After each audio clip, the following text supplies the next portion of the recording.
Your 20s are the defining decade of adulthood. In her TED Talk, Why 30 is Not the New 20, clinical psychologist Meg Jay says that 80% of life's most defining moments take place before the age of 35. Well, now that I'm almost at that age, I want to share with you some things that I would have done differently if I could start my 20s all over again.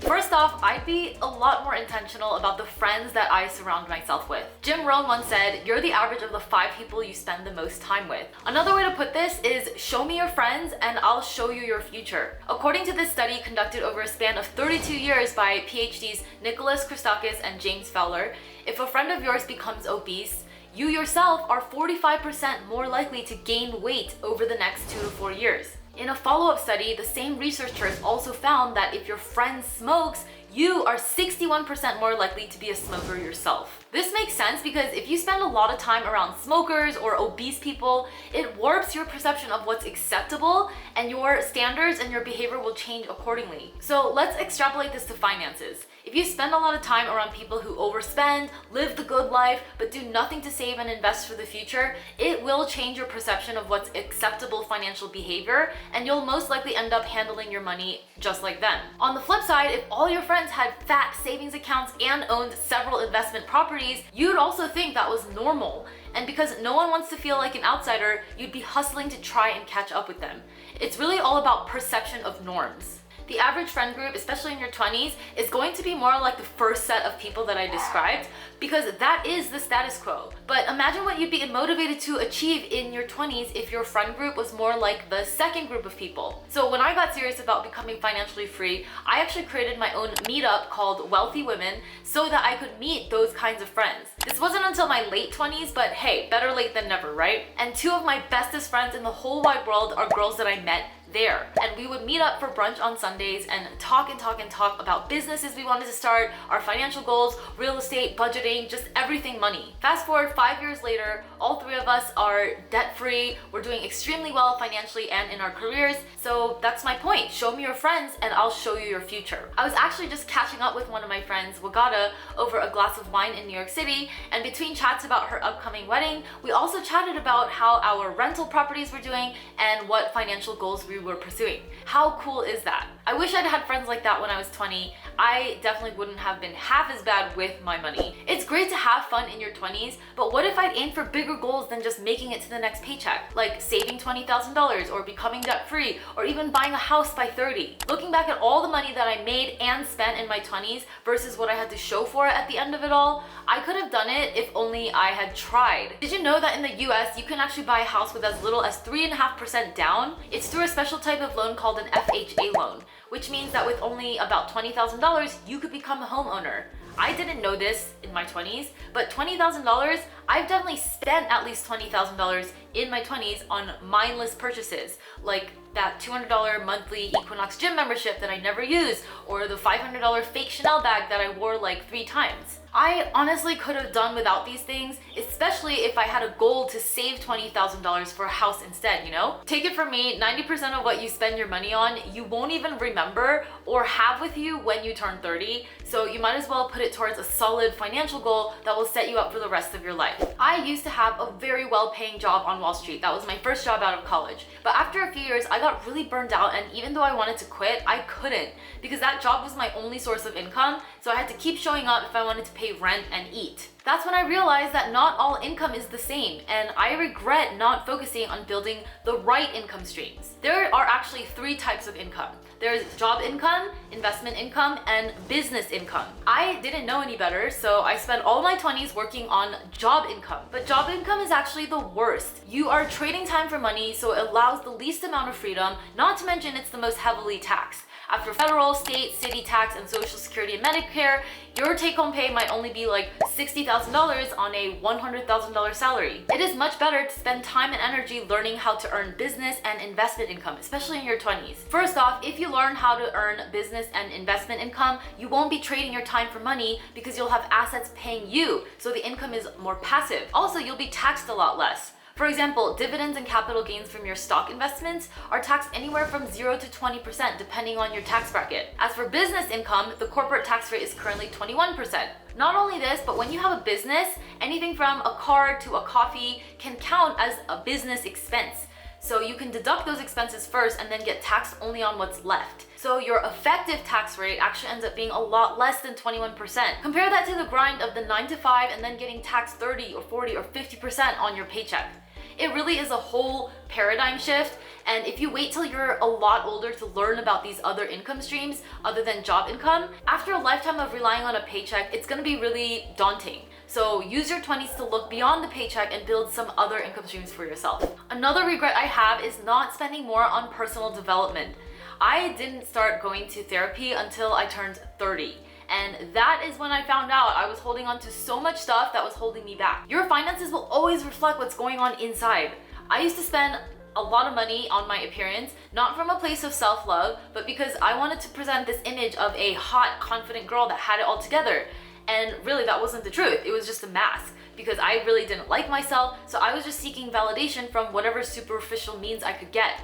If I'd started going to therapy earlier, I would have had a chance to see the root cause of my overspending so that I could do something about it. It's really helpful to have someone help you see truths that you've repressed. Now, therapy is only one tiny part of personal development.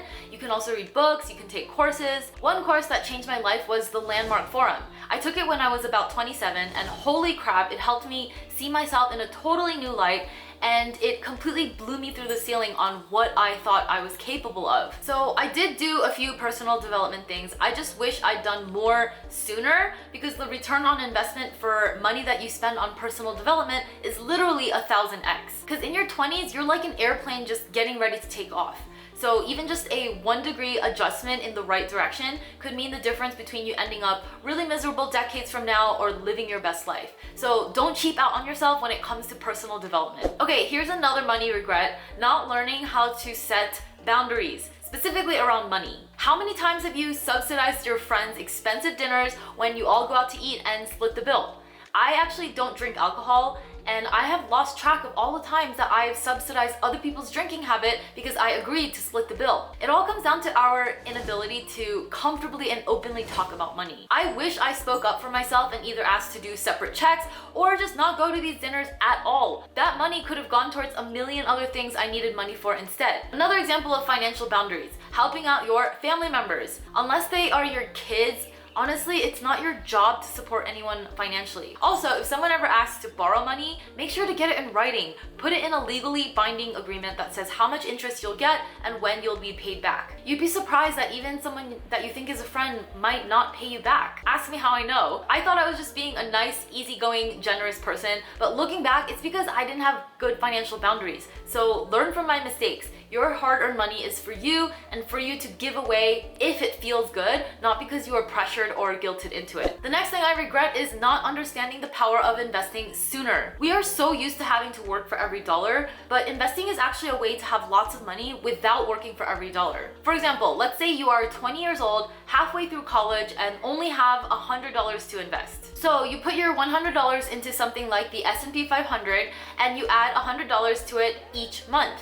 In 30 years, your money would have grown to over $100,000. But just by starting the same thing 10 years later, when you're 30, your money would have only grown to less than $50,000. So just by starting 10 years late, you end up with half the amount of money. And you might be thinking, well, Rose, if I start earlier, I end up with more money because I had more time to put in more money. And you are right, but you would have only put in an extra $12,000 of your own money during those 10 extra years. So you put in an extra $12,000 to make $50,000 more. This is because of compounding returns, or the idea of making money on your money. Money invested compounds over time at an exponential rate. So the sooner you start, the more time your money rides that exponential growth curve, which means you can build wealth with very little of your own money. Start putting away $100 every month now. I wish I'd started doing that when I was like 12. Because otherwise, if you wait, you'll have to do a lot more of the heavy lifting yourself. Probably one of my biggest regrets is not getting my college education for cheap or for free. I spent over $200,000 getting my degree, half of which I got into debt for, and spent the rest of my 20s paying off. I was so blinded by social conditioning that I never even stopped to ask myself, whether an expensive degree would be worth it. So before dropping boatloads of money on a college degree and getting into debt, ask yourself, do I even need a college degree to have the career that I want? One of my best friends never graduated college. Instead, she paid $15,000 for a summer coding boot camp, and then she got a high six-figure salary at 21 years old. So for some careers, it could be enough to just be good at what you do. You don't always need a degree. But if you absolutely need a degree because you want to be a doctor or a lawyer or something like that, ask yourself, do I need to spend $200,000 for this degree, or can I get the same result without spending $200,000? There are other ways. Scholarships, work-study programs, even going to community college for the first 2 years and then transferring to a more prestigious school for the last 2 years. I have 2 friends who did this. They saved tons of money and we all graduated with the exact same degree from NYU. Another regret I have is not learning to budget. I had always heard that you need to budget, you need to budget, you need to budget, but all throughout my 20s, I thought I was above budgeting. I thought I didn't need it, but I was so wrong. So when I finally learned how to budget, I stopped being shocked by my credit card balance every month. I stopped feeling low-key stressed all the time about upcoming bills that I might have forgotten about. And when I did splurge on something, I would feel really good about it because I budgeted for it in advance. Now, I love my credit card rewards, but when I swipe my card all month long without checking my budget, I'm always shocked and sad at how much I have to pay off at the end of the month. That was the story of my 20s, always playing catch up to my credit card bill every month instead of making progress on my financial goals. So don't let that be you. I budget using an app called YNAB and I love it. Budgeting gives you a bird's eye view of all your expenses and goals so that you can tell your money where you want it to go versus always playing catch up or doing damage control after impulsive expenses. Don't get me wrong, I loved my 20s. They were a shit show, but I also wouldn't change a thing. I learned so much and they were also so much fun. And as much as I wish I knew all these things in my 20s, it took making those mistakes to learn them. I feel like that's just life. You do what you can with what you know at the time, and at the end of the day, we're always doing our best and we deserve some credit for that, right? I really hope you enjoyed this video. Be sure to subscribe if you haven't already, and I'll see you again next week, same time, same place. Love you guys so much. Bye!